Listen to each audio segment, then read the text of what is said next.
How to hide Amazon purchase history from others. So the first thing that you want to do is remove item from product recommendation. So in order to do that, simply open any sort of browser. I'm going to go with my Safari, and in here simply search for Amazon advertising preferences. So after doing that, simply tap on the first link right here. Then we'll get to the Amazon app, where if you are required to log into your account, please do that. And in here, what you're going to do is tap on delete ad data.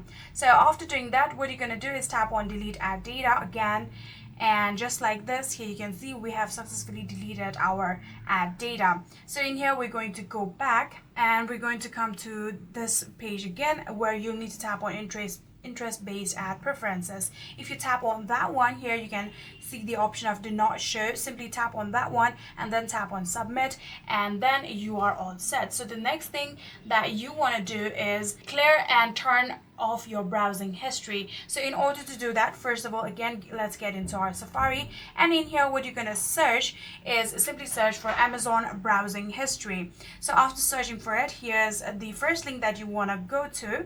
After going to it, simply tap on the gear-like icon right here.